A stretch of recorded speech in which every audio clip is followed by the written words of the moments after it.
So we've ended with, these are artist renditions of the death of Joe Smith. Again, they've bought this property in the Midwest, and now say it's the place where he was martyred. We talk about how he wasn't a martyr. And what happened at this point was the Mormons go back, and they now have this kind of urgency about them in Nauvoo, Illinois, and there's no leader.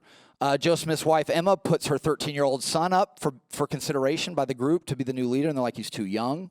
It gets her very, very upset. She leaves and starts the reorganized Mormon church down in Arkansas, who, with William Law, goes down to Arkansas and starts this. And what's the one thing that's different than Mormonism in Emma's new reorganized Latter-day Saint church? No, polygamy. So there was a couple of colleagues. There were 4 in contention, including the 13-year-old son of Joe and Emma. Word's starting to get out now that Joe has had lots of liaisons with lots of women, which, again, is particularly embarrassing for Emma, which is good that she left. And then a lawyer who was a devout Mormon puts himself up for consideration, who was close to Joe Smith's leadership. It was part of Joe Smith's leadership, named Brigham Young. Brigham Young. And interestingly enough, the people say when he got up and spoke, and these are in at least 3 dozen accounts, they felt like they were seeing Joe Smith. Now, I'll show you a picture a little later of Brigham. He looks completely different than Joe Smith. Joe Smith was a handsome con man, but Brigham was a beady-eyed, thick-bearded kind of, one of these, these guys. So the fact they felt like they saw Joe Smith spiritually when Brigham spoke to them is really, really odd.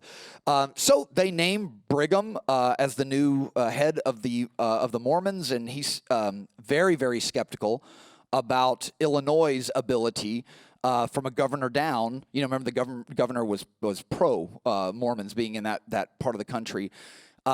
He's very suspicious of any government, federal government or local, to protect the Mormons because of what's happened with Joe and his brother, Hiram. So Brigham becomes the leader and then basically openly advocates for polygamy. And at the time, about a third of the Mormons leave. They can't take this polygamy doctrine.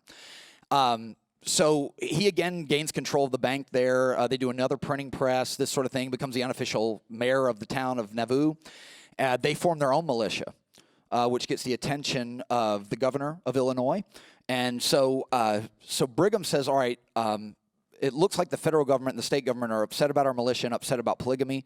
So we're going to move westward where there are no American cities. So when the followers, the Mormons that are left, the 2/3 of the Mormon faithful that are left, call him the American Moses.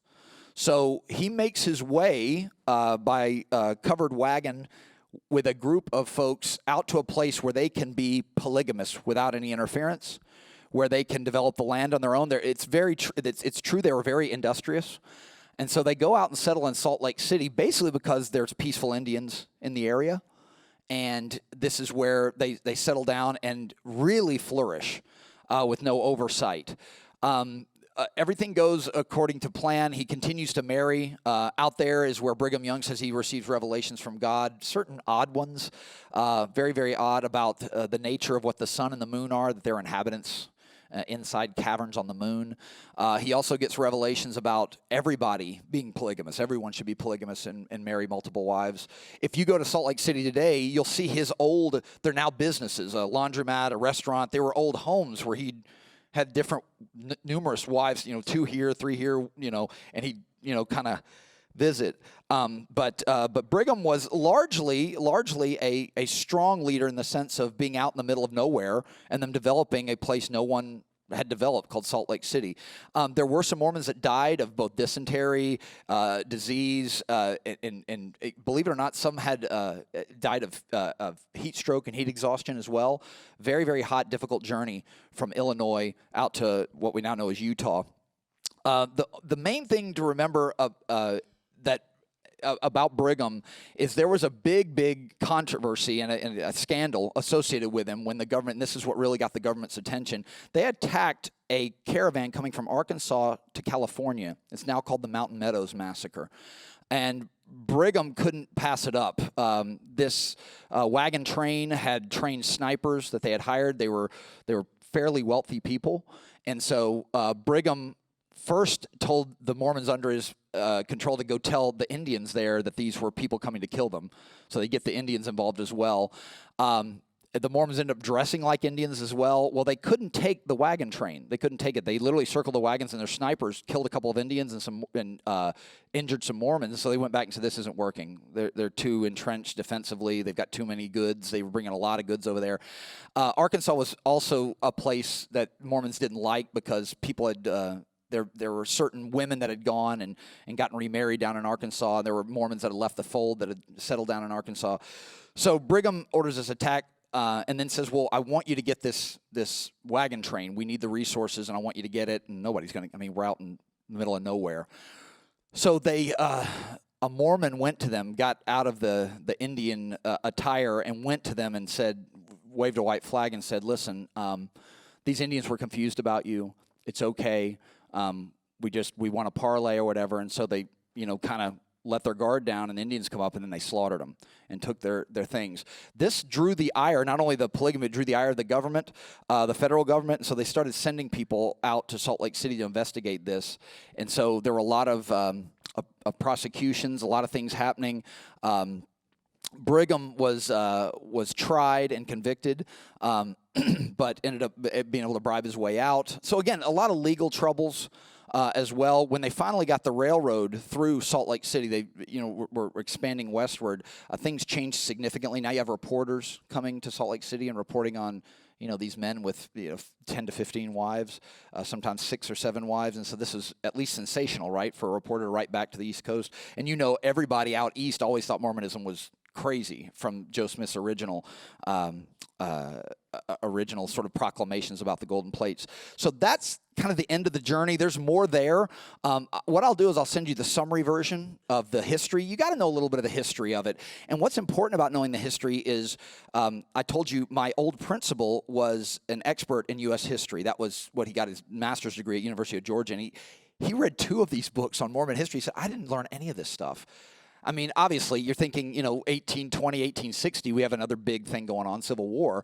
But these guys were involved in this, but indirectly. So involved in these events, but it's largely been, you don't hear about it much in our history courses at the next level. So I wanted to give you a little bit of background and know a little bit about Joe Smith and Brigham.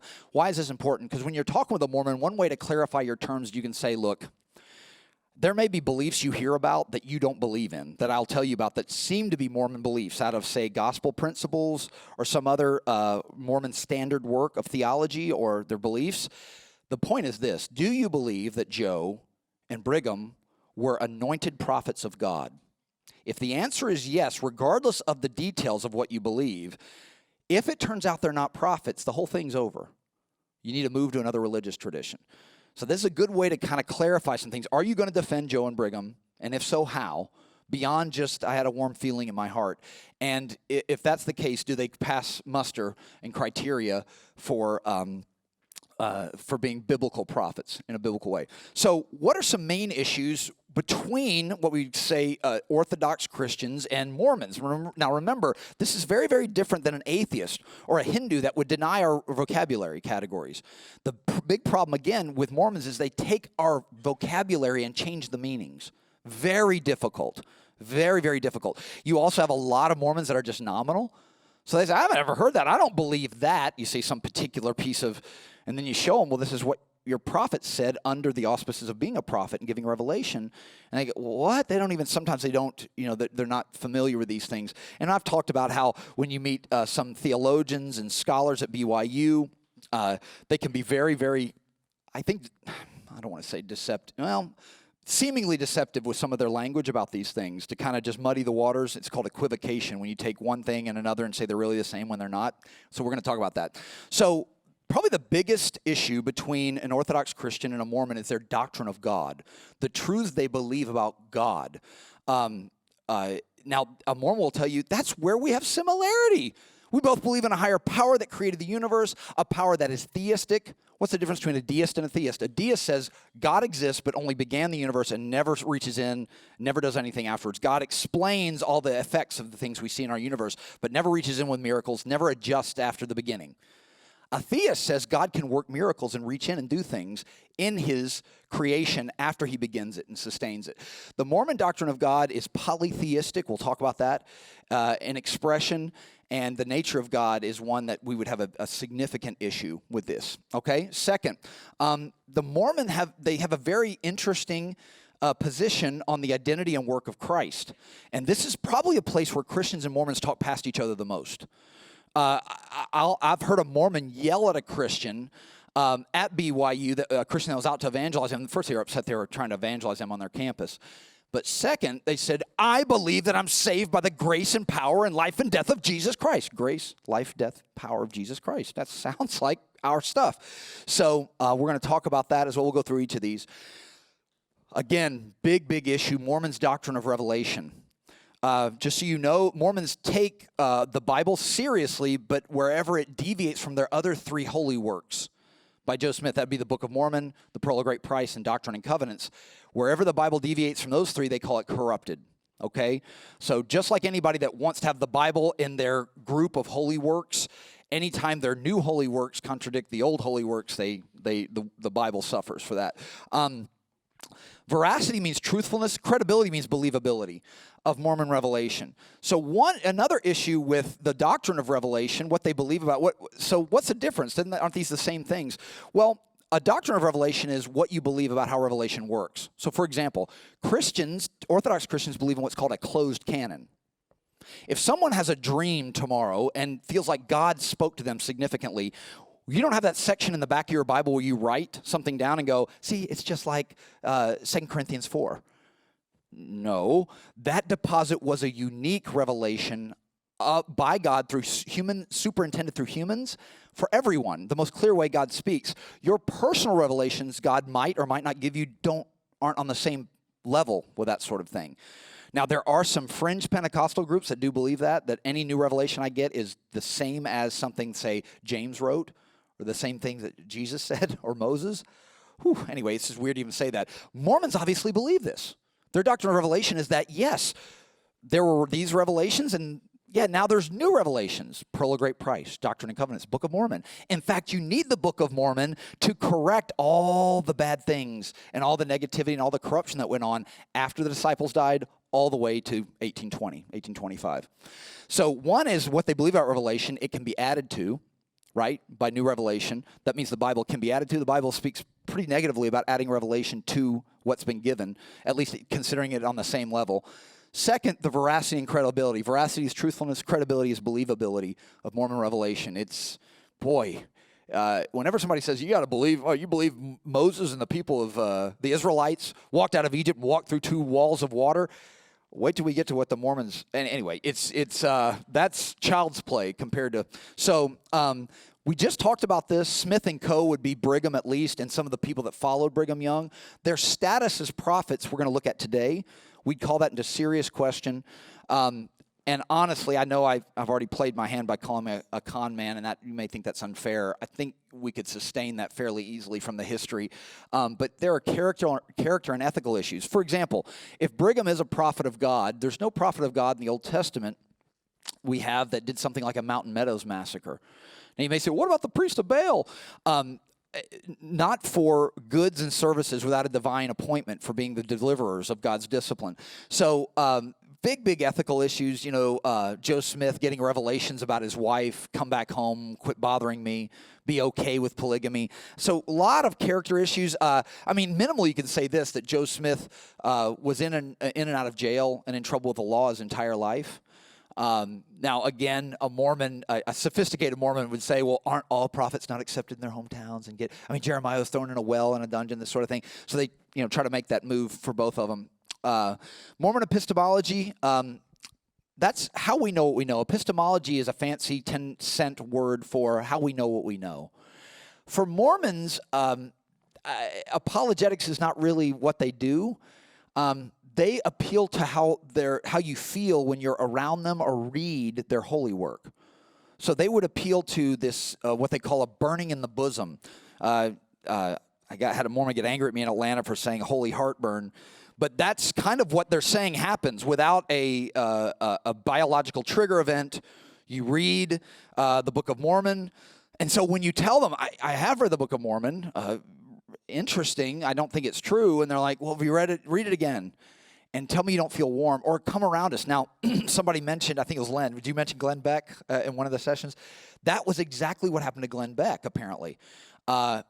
He went in and had this interaction with an older gentleman that had a lot of the character features he wanted to have when he got to that age. And then his daughter came out and said, "Daddy, I felt so warm and accepted." And he's like, "Oh my gosh." So they told him later, that's the warm inside. So that's their epistemology. Knowledge and warrant. Knowledge is having information in your head, ideas. Warrant is how you connect those ideas to reality and how well they connect to reality. For Mormons, they have a very, very different sort of approach to these sort of things. They also get by on the power of their community. Mormons are known for their generosity. If they find somebody, especially someone that's alone and has been excluded from, say, their family or their friends, I've encountered probably 5 different occasions where Mormons would find a male or a female and say, "You need help. We're willing to give you resources, an apartment, a place to stay. You just need to come to temple with us." So they are big on outreach and say, come be a part of this community. Some of the appeals for the younger Mormon missionaries would be, "These are my brothers. They accepted me when nobody else would." And I'm like, that's great. But you could say that about a nudist colony as well. I mean, they were my brothers and sisters. That doesn't mean it's a good idea to join the colony. So that's one of the appeals they make. So these are some really, I think you can state very clearly, these are strong issues that divide us. Again, there are some uniting issues. They tend to treat Christ as Lord. They read the Bible in a straightforward historical manner, generally speaking, unless it conflicts with their other 3 holy books. But these are places where even evangelical Christians of goodwill would have to part ways. They say one of the most difficult positions to have of all positions, that means street sweeper all the way to mayor of Salt Lake City, is a BYU historian. Why? Because the idea that built Brigham Young University doesn't have any historic veracity, truthfulness behind it. So they live with this tension that we think this happened in this place or in some place like this way back, and we have all this other evidence for these other things. We don't have any for this. Now, am I going to be honest, or am I going to toe the party line and say, well, maybe it was in a different place and we just haven't dug it up yet, or archaeology is always in flux. So they live with this tension, is I guess the point. They live very, very conscientiously by a very strict moral code, and they have enjoyed the benefits of living socially by that moral code. It's one of the cleanest cities in the United States. But there is also a lot of legalistic oppression as well. They have one of the most, I would say, oppressive tithing systems out. They actually, if you become a Mormon, you have to submit your tax returns, and if you haven't paid the 10% dutifully every month, you can't get married there. You have to stop coming to temple. Imagine if somebody was out in front of the dome and said, "You only gave 3% this month. You can't attend, and you certainly can't marry or bury around here." It causes a lot of consternation for those that, for example, I knew a Mormon evangelist that was eating at a Waffle House before he did an outreach in Salt Lake City, and there was a waitress there that seemed just perturbed, and so he said, "Can I pray with you?" And they prayed, and she goes, "That doesn't sound like any Mormon prayer I've ever heard." He's like, "I'm not a Mormon." She's like, "What?" And he goes, "Why are you upset?" And she goes, "Well, I'm divorced, single mom, and I don't have a skill set. My husband's remarried, and one of the reasons we didn't get married, or we had problems, is he was saying even though he didn't want to be polygamous, he wanted to have mistresses, and he thought that was at least in some way justified by the history, and it is, by Mormonism. And so now, because she couldn't pay the 10%, she just couldn't, and support a child on a waitress salary at Waffle House. So she was talking about how she just can't even go to the place of worship to draw. She has to read on her own and that sort of thing. So yeah, I mean, I think they enjoy some of those Christian implementations socially, so they get the good societal benefits. But I think when it comes to religion, that's their epistemology. They would just separate that out and say, I'm going to be a good engineer here, but with religion, you can't really know. You just got to feel it. You got to feel your way into it. And so they make that divide. So, but they do have some fairly sophisticated defenses of their of their position. Like I said, they're usually word games they play, and I'll try to show you some of those here in a little bit. Any other question? Great question, Sammy, as usual. Anybody? Okay. Okay, so let's look a little bit about what constitutes an authentic prophet biblically.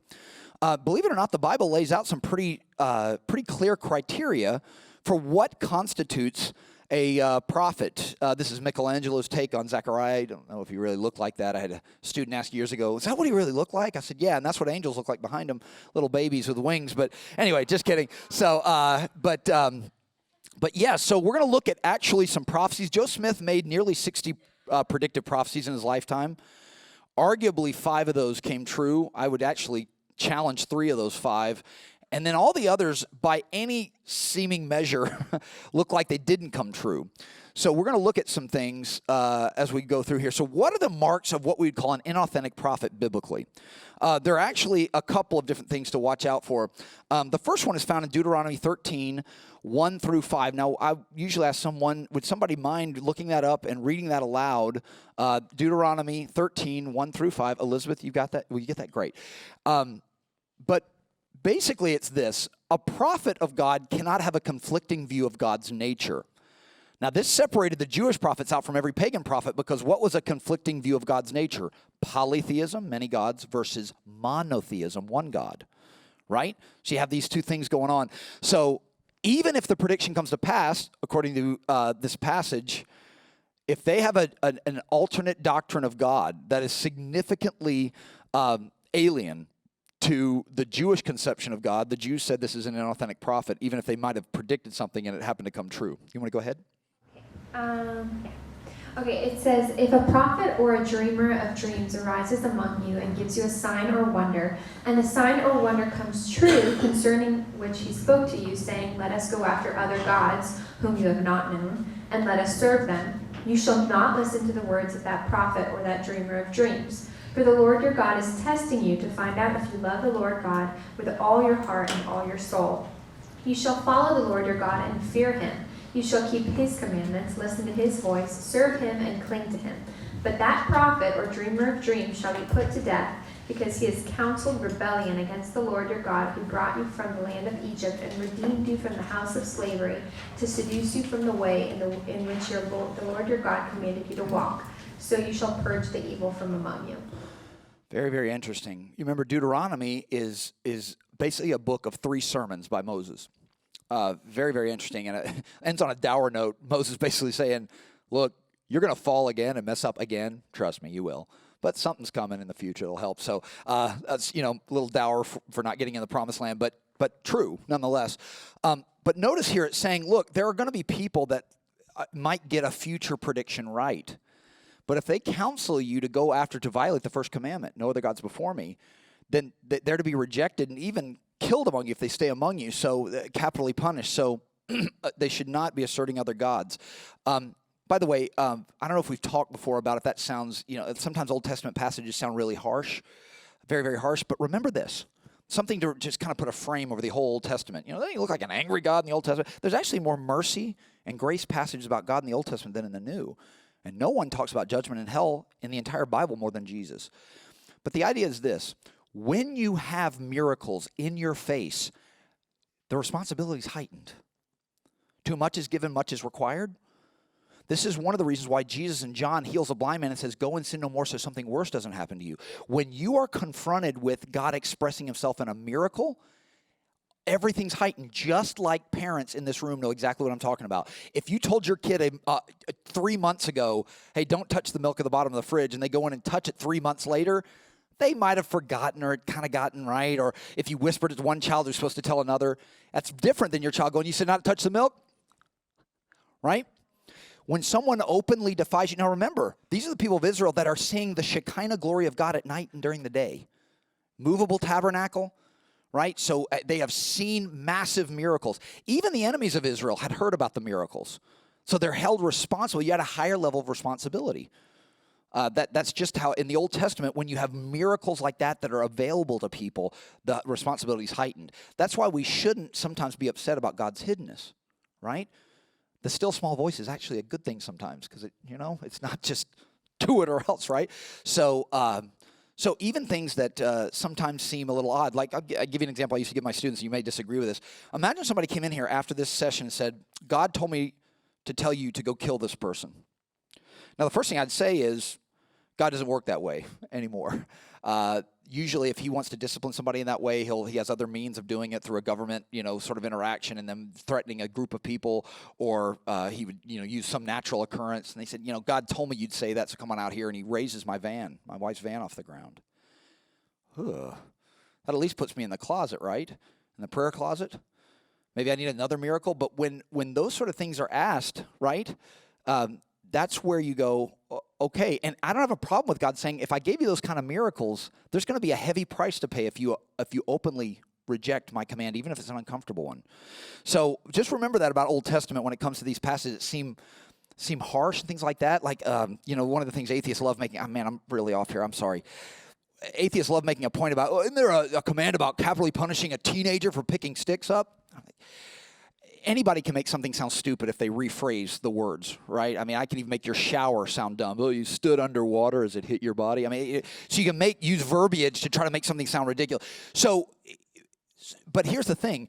This is not referring to toddlers, these are referring to people that were at marrying age, but not in their 30s, that were openly defying Sabbath and advocating a curse for their parents and other gods in the midst of miracles. Right?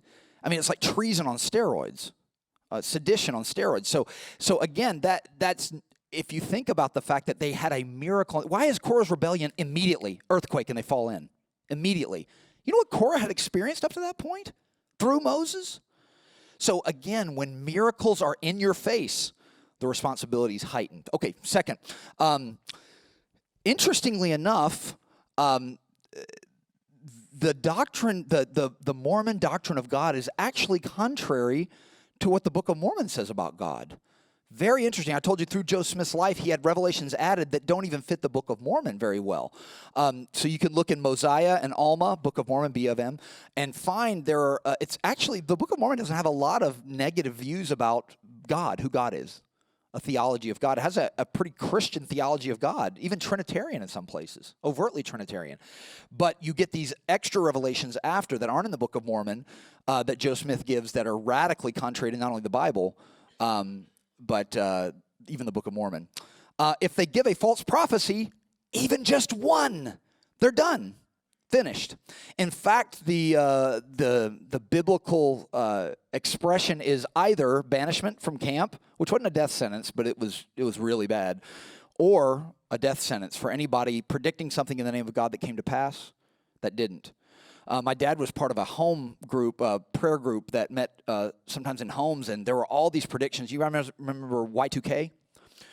All these doomsday predictions about Y2K, which falls in line with a lot of doomsday predictions. When Hitler was coming to power, he's the Antichrist. You remember the Aztec 2012? Remember this? So it's going to end. But my dad advocated that the prophets come back and minimally apologize for getting Y2K wrong, and he was treated as a pariah. And when he said, well, it's capitally punished in the Old Testament.